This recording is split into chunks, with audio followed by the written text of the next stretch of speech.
ভাইকে বিয়ে দাও না। আমার এই বাড়িতে একা একা আর ভালো লাগে না। তুমি ভাইকে বিয়ে দিয়ে আমাকে একটা ভাবি এনে দাও এবার। সে কি, বাড়িতে আমি থাকতেও বলছিস তুই একা? আর তোর ভাইয়ের কি বিয়ের বয়স হয়েছে? দেখছিস না বিয়ের কথা শুনেই কেমন লজ্জা পাচ্ছে। মা, ও যা ইচ্ছে বলুক, তুমি ওর তালে তালে তাল মিলিয়ে কিছু বলো না। দেখলি তো তোর ভাই কি বলছে। সে যা ইচ্ছে বলুক, আমার ভাবি চাই। আর তুমি কি কিছুই বোঝো না মা? ভাই তোমার সামনে লজ্জা পাচ্ছে। একবার বিয়ে ঠিক করো, দেখবে নাচতে নাচতে বিয়ে করতে চলে গেছে। তুই পারিসও, থাক তুই, গেলাম আমি। শোন বাবা, তুই যদি বিয়েতে রাজি থাকিস তাহলে লজ্জা না পেয়ে বল আমাকে, আমি তোর বাবার সাথে কথা বলবো। বিয়ে আবার কেনা করতে চায়? মা যে কি বলে তার ঠিক নেই। আমার বয়সী সবার বিয়ে হয়ে গেছে, শুধু আমি রয়ে গেছি। আর মা আমাকে জিজ্ঞেস করছে আমি বিয়েতে রাজি কিনা। আমি তো বাবা এক পায়ে রাজি, শুধু লজ্জায় বলতে পারছি না। কি রে, কি হলো? মা, তোমাদের বয়স হয়েছে, এখন আর আমি তোমাদের কষ্ট দিতে চাই না। তাই বলছি, তোমাদের যেটা ভালো মনে হয় সেটাই করো। আমার কোনো কিছুতে আপত্তি নেই। চললাম আমি। দেখেছো মা, তোমার ছেলে বিয়েতে কেমন রাজি, লজ্জায় দৌড়ে পালাচ্ছে আবার। তাই তো দেখছি আমি, ছেলেটা যে কবে এত বড় হয়ে গেল বুঝতেই পারলাম না। এসব এখন বাদ দাও মা। ভাই আর বিয়েতে কেমন আয়োজন করবে সে নিয়ে ভাববো এবার। ওই দেখো, বাবাও চলে এসেছে। কি এমন হয়েছে? আমি আর মা মিলে ঠিক করেছি ভাই আর বিয়ে দেবো এবার। তাই তোমার অনুমতি নেওয়ার জন্য বসে আছি। তুমি অনুমতি দিলেই আমরা মেয়ে দেখা শুরু করব। ছেলেটা বেশ বড় হয়ে গেছে, এবার ওর একটা বিয়ে দিয়ে বাড়িতে বউ আনতে হবে। তুমি কিন্তু আর মানা করো না। আমি মানা করব কেন? ছেলে বড় হয়েছে, বিয়ে তো করাতেই হবে। বেশ, তোমরা যখন চাইছো তবে পাত্রী দেখো। কিন্তু আমার মনে হয় কি জানো, আগে মুক্তার বিয়ে দিয়ে নিলে ভালো হতো। কারণ বাড়িতে বউ আসা মানে সংসার তার হাতে চলে যাওয়া। আর সেই বউ কেমন হবে তা তো আর আমরা জানি না। বাবা, তুমি এসব কি বলছো? আমি আর মা ভালো দেখে একটা ভাবি নিয়ে আসবো। এমন কিছু হবে না। তুমি আমাকে নিয়ে এত চিন্তা করো না। বেশ, তোদের যেটা ভালো মনে হয় কর, আমার কোনো কিছুতে আপত্তি নেই। তাহলে তো হয়েই গেল, কালই মেয়ে দেখতে যাব। আমার ছোটবেলার বান্ধবীর মেয়ে, খুব ভালো, আমাদের যত্ন করবে।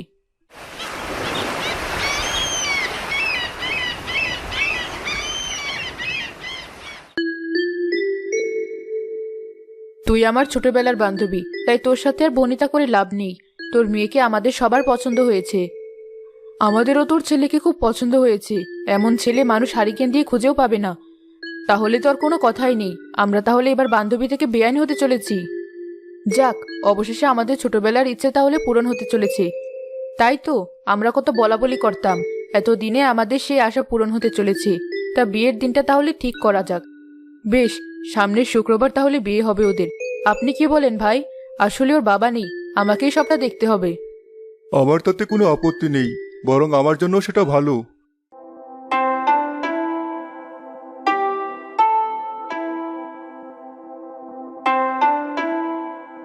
ভাবি ভাবি করে তো একেবারে মরে যাচ্ছিলি। এই নে, এনে দিলাম তোর ভাবি। পছন্দ হয়েছে? হ্যাঁ, খুব পছন্দ হয়েছে। খুব সুন্দর আমার ভাবি। মা মিলি, তুমি আমাদের বাড়িতে নতুন বউ হয়ে এসেছো। তোমাকে একটা কথা বলি, তুমি যাই করো আমাদের এই মেয়েকে কখনো কষ্ট দিও না। একটিমাত্র মেয়ে আমার, বড় আদরের। যখন যা চেয়েছে তাই দিয়েছি ওকে। ওর কোনো কষ্ট আমরা সহ্য করতে পারি না, তাই বলছি ওকে কখনো কষ্ট দিও না। মুক্তা তো আমারও ছোট বোনের মতো মা। ওকে আমি কি করে কষ্ট দেব? আপনারা এসব নিয়ে একদম ভাববেন না। নিজেরা আল্লাহ দিয়ে দিয়ে মাথায় তুলেছে বলে এখন আমাকেও মাথায় তুলে নাচতে হবে? ছোট খুকি নাকি? আমি ওসব পারবো না। কদিন যাক, তারপর দেখাবো মজা। ওসব নাটক আমার সাথে চলবে না।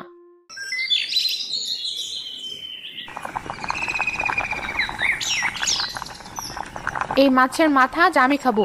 প্রতিদিন কষ্ট করে রান্না করব আমি, আর খাওয়াবে ওনার আদরের মেয়েকে।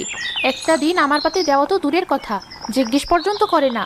দাঁড়াও, আজ খাওয়াচ্ছি। এসো, রান্না হয়ে গেছে, খাবে? সবাইকে ডাকো, একসাথে বসে খাই। যখন ওরা খায় তখন কি আমাদের জন্য বসে থাকে? এসো খাবে, কাউকে ডাকতে পারবো না। বেশ, চলো তাহলে। এ কি, তুমি ওই মাথাটা নিলে? জানো না মুক্তা মাথা ছাড়া আর কিছু খায় না?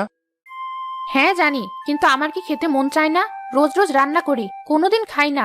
তোমার বোনের কি উচিত না আমাকেও দেওয়া? তা কি কখনো দেয়? তা দেয় না। তাহলে আজ আমি খাবো। আর আমাকে কিছু বললে তার উত্তর কিন্তু তোমার দেওয়া চাই, না হলে আমি বাপের বাড়ি চলে যাব।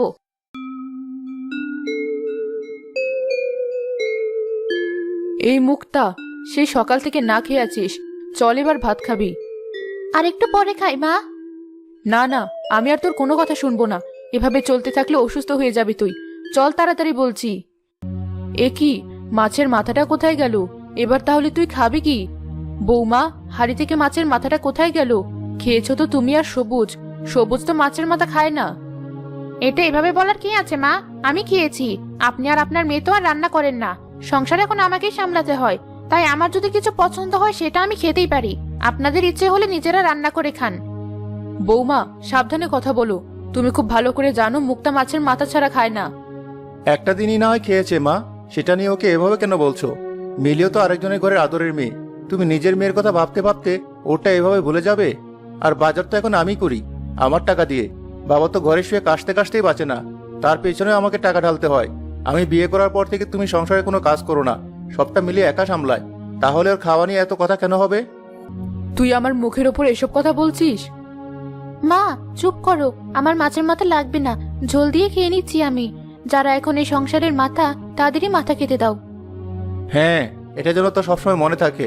আর মা, তোমাকে একটা কথা বলি, তোমাদের তো সময় শেষ হয়ে এসেছে, আর এও অনেক ডিঙ্গি হয়েছে। এবার একে বিদায় করো। আমার ঘরে বসে আর কতদিন খাওয়াবো? এখন তো আমার সংসারের লোক বাড়বে, তাই না? কথাটা একটু ভেবে দেখো।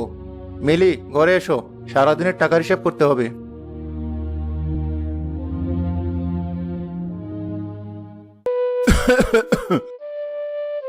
কি হলো তোমাদের? এত চিৎকার চেঁচামেচি কিসের? কথা বলতে গিয়ে তো কাশতে কাশতে মরে যাও, তাও কেন কথা বলছো? চুপ করো, আসছি আমি। এখন খেতে বসে কাঁদছিস কেন মুখ পুরি? খুব তো ভাবি শখ হয়েছিল তোর, এখন শখ মেটা। কতবার তোর বাবা আর আমি বলেছিলাম আগে তোর বিয়েটা দেই, তারপর তোর ভাইকে বিয়ে দেব। নে, এবার কথা শোন, তোকে আর কিচ্ছু বলবো না আমি। এদিকে এসো। কাশতে কাশতে আবার দম যে বন্ধ হয়ে যাওয়ার জোগাড় হলো।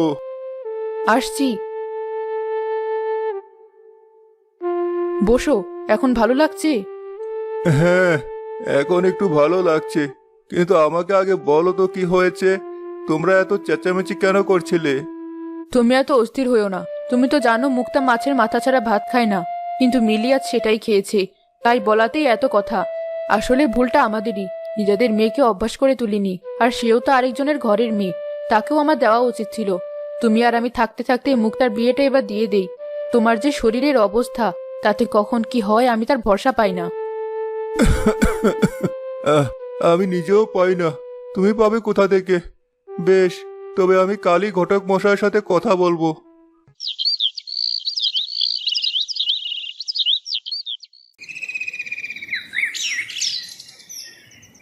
একটা ভালো পাত্র আছে, তবে যৌতুকের টাকা দিতে হবে। সেই সাথে ঘরের আসবাবপত্র আর একটা মোটরসাইকেলও দিতে হবে। এসব শুনে মুখ কালো করছেন কেন? একবার কোনো মতো এসবের ব্যবস্থা করে দিতে পারলে সারা জীবন আপনার মেয়ে রাজরানী হয়ে থাকবে। আসলে আমার হাতে তো আর এখন কানাকড়িও নেই। ছেলে বাড়ি আসুক, তার সাথে কথা বলি, দেখি কি করা যায়।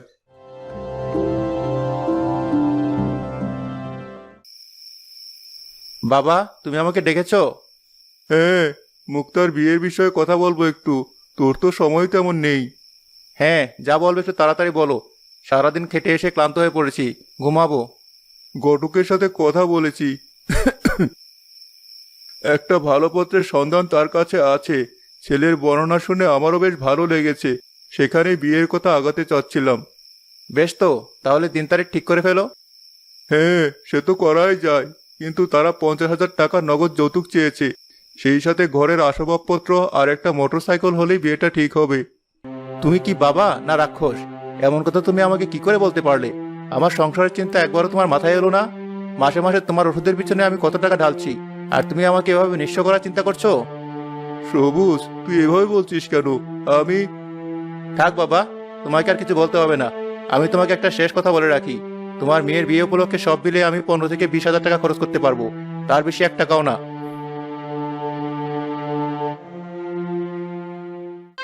বাবা, আমাকে তুমি বিয়ে দিতে চেও না। আমি এভাবেই জীবন পার করে দেব। তবুও তুমি এত কথা শুনবে, সেটা আমি সহ্য করতে পারবো না। আমি বিয়ে করব না বাবা। তা হয় না রে মা। আমি বাবা হয়ে তোকে এই আগুনে ফেলে রেখে যেতে পারবো না। আবার সাধ্যমতো এবার ছেলে দেখবো। তুই তাতে রাজি থাকিস মা, আমাকে অপমান করিস না।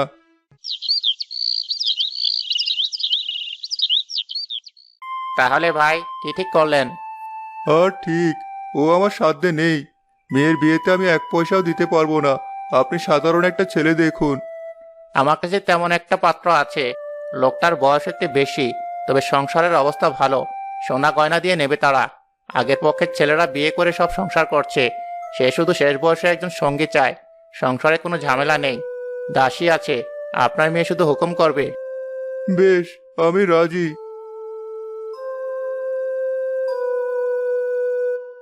শেষে কিনা নিজের বয়সের একজনের সাথে মেয়ের বিয়ে দিচ্ছ? এছাড়া আমার আর কোনো পথ খোলা নেই। মুক্তার বিয়ে হওয়ার কদিন পর তার বাবা মা দুজনেই মারা যান।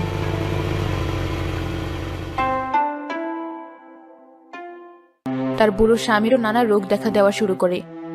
এ আমি কেমন পরীক্ষায় পড়লাম? বিয়ে করে না আসতেই বাবা মা দুজনে আমাকে রেখে চলে গেলেন। আবার যার সাথে বিয়ে দিয়েছে তারও একই অবস্থা। আমার কি হবে? এমন করে কেঁদো না মুক্তা। আসলে আমি নিজেও বুঝতে পারছি এই বয়সে তোমাকে বিয়ে করাটা আমার ভুল হয়েছে। শুধু শুধু তোমার জীবনটা আমি নষ্ট করলাম। তুমি আমাকে ক্ষমা করে দিও। এখন এসব বলে কি লাভ? তার চেয়ে ভালো আপনি ওষুধ খেয়ে সুস্থ হন, তাহলে আমি আপনাকে ক্ষমা করব। তোমাকে আমি আর কোনো মিথ্যা আশ্বাস দিতে চাই না। আমি খুব ভালো বুঝতে পারছি আর বেশি দিন বাঁচা হবে না আমার। তুমি নিজের খেয়াল রেখো, আর পারলে আরেকটা বিয়ে করো। আমার জন্য নিজের জীবনটা নষ্ট করো না। চুপ করুন আপনি। বিয়ে কি সস্তা জিনিসটা চাইলেই পাওয়া যায়? আপনার আমার কথা ভাবতে হবে না। ছেড়ে চলে যাচ্ছেন, যান। অত ভাবতে হবে না আমাকে নিয়ে। এ কি, কথা বলছেন না কেন? কি হলো আপনার? কথা বলুন। মা, কি হলো? আপনি এভাবে কাঁদছেন কেন? রতন, তোমাদের বাবা আর কথা বলছেন না।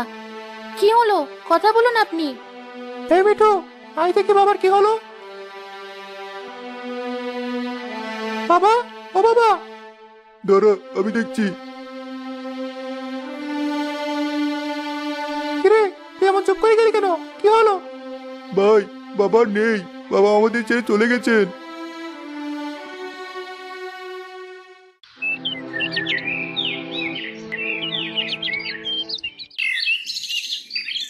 ভাই, তুই আমাকে ডেকেছিস? হ্যাঁ, বলছি বেশ কদিন তো হলো বাবা চলে গেছেন। এবার ওই মহিলাকে তাড়াতে হবে। না হলে একবার যদি জেনে যায় যে বাবা অর্ধেক সম্পত্তি তার নামে করে গেছেন, তখন কিন্তু আর সরাতে পারবো না। কিন্তু কি বলে তাড়াবি? সে তুই আমার উপর ছেড়ে দে। চল আমার সাথে। তোমরা অমন ঘরের সামনে দাঁড়িয়ে আছো কেন? এসো, ঘরের ভেতরে এসো। আসলে আমরা আপনাকে একটা কথা বলতে এসেছি। জানি না আপনি কথাটা কিভাবে নেবেন, তবে না বলে আর পারছি না। কি কথা বলো? আপনি আপনার বাবার বাড়িতে চলে যান। চিন্তা করবেন না, আমরা আপনার প্রতি মাসে খরচের টাকা পাঠিয়ে দেব। সে কথা পরে, কিন্তু আমি চলে যাব কেন? আসলে আপনার বয়স কম কিনা, লোকে 12 কথা বলছে, তা শুনতে মোটেও ভালো লাগে না। তাই আমরা এটাই ঠিক করেছি। হ্যাঁ, তার চেয়ে ভালো আপনি সেখানে আপনার আপন লোকদের সাথে ভালো থাকবেন। দু কথা শুনতেও হবে না, সবকিছু গুছিয়ে রাখবেন। কাল সকালে গরুর গাড়ি আসবে। আমরা তাহলে চলি। আমি খুব ভালোই জানি কেন তারা আমাকে এই বাড়ি থেকে তাড়িয়ে দিচ্ছে। আমি চাইলেই থাকতে পারি, কিন্তু জোর করে আমি কিছু করব না। আমার ভাগ্যে যা আছে তাই হবে। বাবা নেই, মা নেই, স্বামী নেই, নিজের একটা সন্তানও নেই। সম্পত্তি দিয়ে আমি কি করব? কিন্তু এটা তারা বুঝলো না।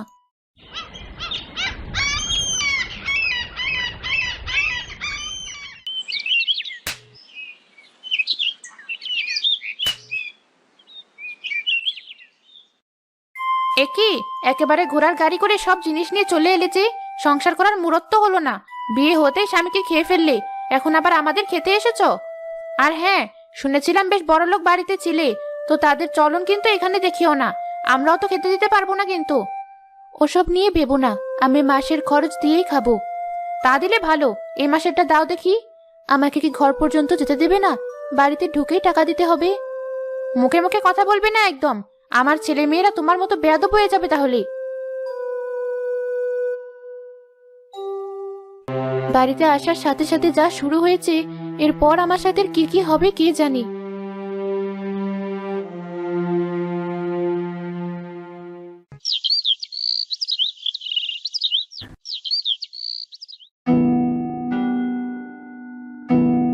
এই যে, বসে না থেকে গিয়ে রান্নাটা করো।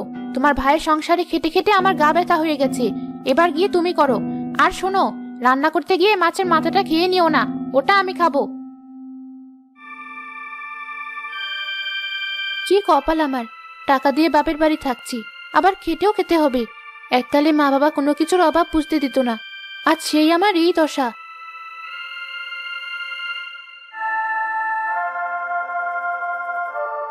এই যে, এই কাপড়গুলো ধুয়ে রাখো দেখি, খুব ময়লা হয়েছে।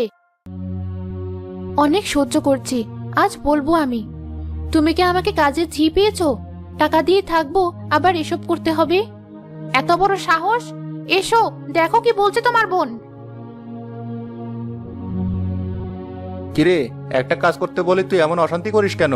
স্বামীর বাড়িতে থাকতে পারিসনি, ভাইয়ের বাড়ি তুই কি একটু মাইনে থাকতে হবে না? ভাইয়ের বাড়ি? এটা আমার বাবার বাড়ি, আমি আমার বাবার বাড়িতে থাকি।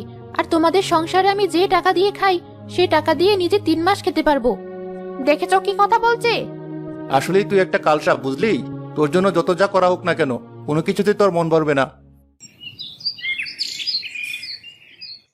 শোন ভাই মিঠু, আমাদের ওই সৎ মাকে আর কোনো টাকা পাঠাতে পারবো না, অনেক হয়েছে। বাপের বাড়িতে থাকে, তার আবার এত কিসের টাকা লাগবে? তোর ভাবি বললো আজ 2 মাস হয়ে গেল তুই নাকি আর টাকা দিচ্ছিস না। হ্যাঁ, ছেলেরা আর টাকা পাঠাচ্ছে না, ভাবছি একটা চিঠি লিখবো। তাই লেখ, এভাবে বিনা টাকায় খাওয়ানো সম্ভব না।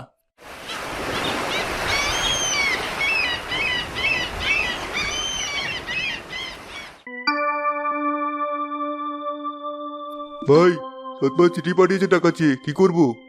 তুইও চিঠি পাঠা, লেখ। আমাদের অবস্থা বেশ খারাপ, ব্যবসা একদম ভালো না, পথে বসার অবস্থা আমাদের, নিজেদের সংসার চালাতে হিমশিম খাচ্ছি। এই অবস্থায় আমরা আর তাকে টাকা পাঠাতে পারবো না। যদি অবস্থার উন্নতি হয় তখন পাঠাবো। ঠিক আছে। তা বাবু, তোমার চিঠি। তোমার সৎ ছেলেরা টাকা পাঠালো? পাঠিয়ে থাকে তো দাও, বাজার করতে হবে। না ভাবি, তারা টাকা পাঠায়নি, আর লিখেছে টাকা আর তারা পাঠাতে পারবে না। খুব অহংকার ছিল না, টাকা দিয়ে খাই। এবার কি হবে? আজ আসুক সে, দেখি কি বলে। দেখ মুক্তা, তুই আসার পর থেকে আমার সংসারের অশান্তির শেষ নেই। তাই বলছি, এখন থেকে এই বাড়িতে জের মতো থাকবি। সংসারের সব কাজ তোকেই করতে হবে, আর তা যদি না পারিস তো এই বাড়ি আমি বিক্রি করে দেব। তোর টাকা তোকে বুঝিয়ে দিয়ে আমি আমার মতো বউ নিয়ে চলে যাব। যে ভাইয়ের সাথে বড় হলাম, আজ সে আমাকে এমন কথা বলতে পারলো? কাজের চাপেই মুক্তা ধীরে ধীরে অসুস্থ হয়ে পড়ে।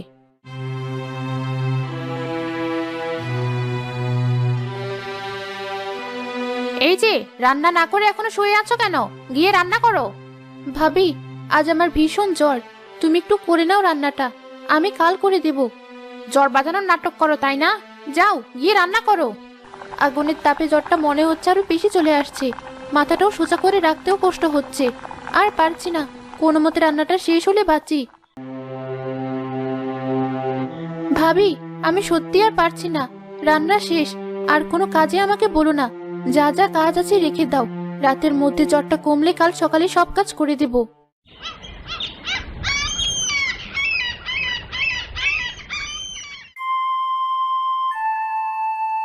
মুক্তাকে দেখছি না, খাবে না ও?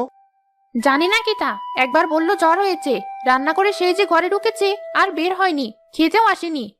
তা তো বুঝলাম, কিন্তু কিছু হয়ে গেলে লোকে আমাদের কি বলবে? তুমি ঘরে নিয়ে গিয়ে কটা ভাত দিয়ে এসো, আর মাছের মাথাটা দিও। তোমার আবার হঠাৎ এমন মতিভ্রম হলো কেন? বোনের জন্য মনে হচ্ছে দরদ একেবারে উতলে উঠছে।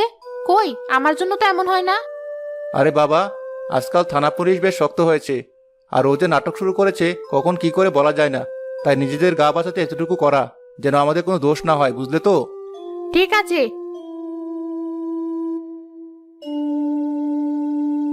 এই যে ভাত রেখে গেলাম, উঠে খেয়ে নিও। আজকাল ভাত এনেও তোমার ঘরে দিতে হয় আমাকে। মা, বাবা, আমার বড্ড খিদে পেয়েছে, কিন্তু উঠে খাওয়ার মতো শক্তি আমি পাচ্ছি না। দেখো, মাছের মাথা রেখে গেছে, আমি তোমাদের সাথে বসে খাবো। মা, অকালে বিধবা হয়ে আমি কত কষ্ট সহ্য করলাম, তার কাউকে বলে বোঝাতে পারবো না। আমি আর সহ্য করতে পারছি না মা, এবার আমার তোমাদের কাছে যাওয়ার পালা।